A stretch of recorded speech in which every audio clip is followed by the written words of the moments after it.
Today we are going to look at pronouns, which is also part of speech.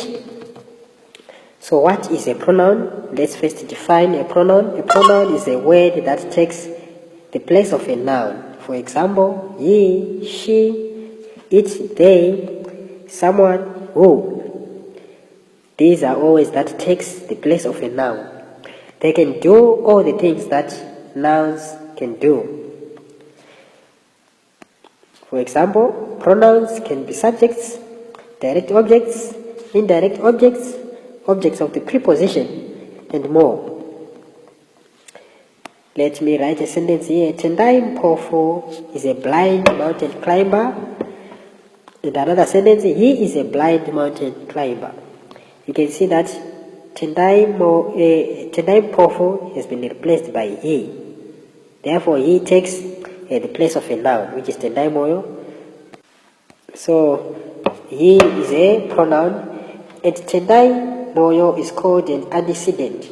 Antecedent, which is a noun that a pronoun is replacing or referring to. We can also put a noun and a pronoun in the same sentence. Let me write a sentence. Not only is Tendai Mpofu a mountain climber, but he is also a motivational speaker. He is a pronoun, Tendai Mpofu is a noun. So I've used a noun and a pronoun in the same sentence. As I said before, antecedent is a noun that a pronoun is replacing. Not all pronouns have antecedents. Like this statement, someone broke my ruler. I'm not sure about who broke my ruler, so this pronoun does not have an antecedent. We don't know whom exactly we are talking about. So this sentence here, or this pronoun someone does not have an antecedent. Let's look at types of nouns. Number one, we are going to look at personal nouns. For example, I, me, we, us, you, she, ye, he, him, it, they, them. You see that it, ye is a pronoun that refers to animals and objects. And all these, they refer to persons. So for each of these pronouns, we can tell the person who is speaking, and the number is the pronoun singular or plural, or we can also tell the gender is the pronoun masculine, feminine, or neuter. So one person, it shows who is speaking. Is it the person who is speaking, or we are speaking about someone, or about the third person? For example, she is fine. She is a pronoun, and we are referring to someone. She represents a person being spoken about. We are fine. This shows the number. This is a plural. We are referring to many people. So in this case, she is fine. It's a singular. We are referring to a single person, and it's a feminine. This is a she. We are fine. This is a plural, and the gender is neuter. We are not sure if the people we are referring to are all males or females, or they are of mixed.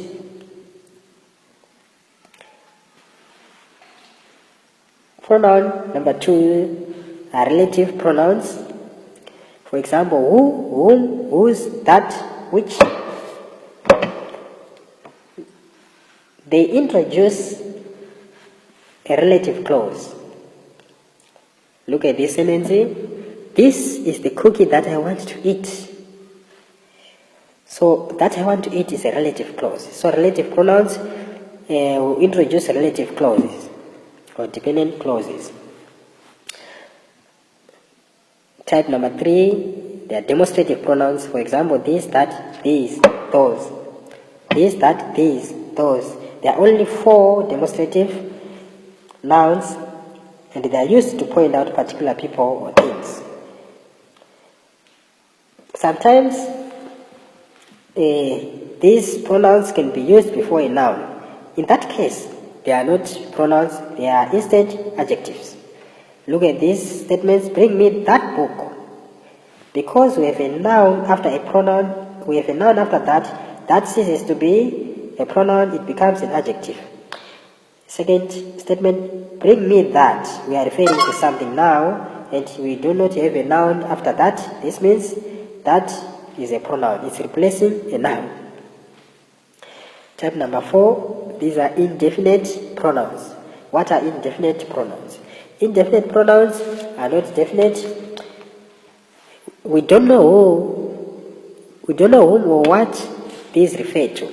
For example, anyone, something, or most, some.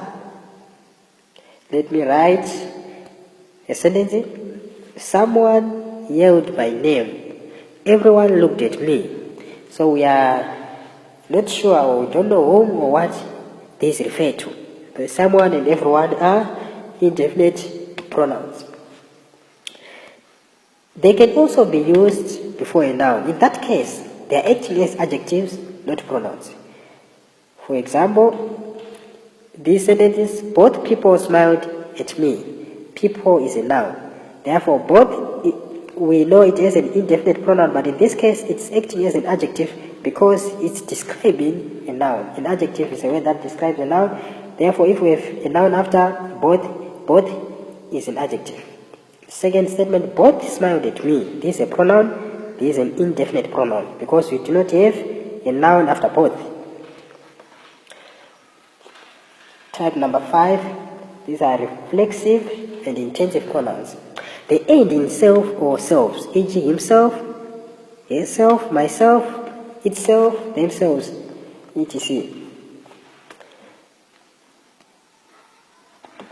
They have different names depending on how they are being used.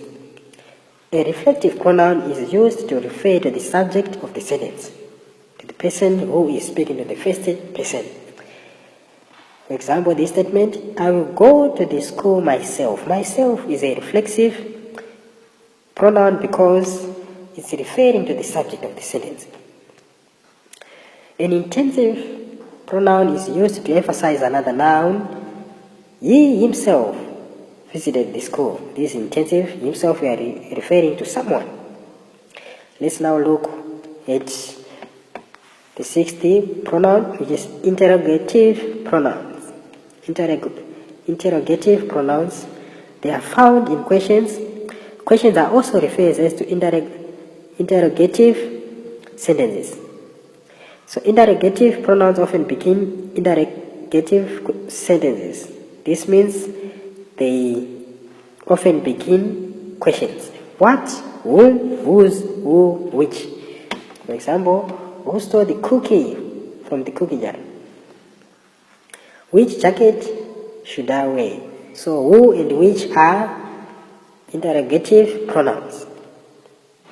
Then the last type of pronouns we are going to look at are possessive pronouns. They show ownership. For example, his, his, your, theirs. If used before a noun, they are acting as adjectives, not pronouns.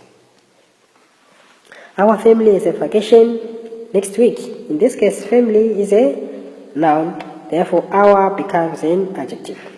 That car is ours. There is no noun after ours, therefore ours is now acting as a possessive pronoun. So this is how pronoun works, and these are the types of pronouns. This marks the end of our lesson.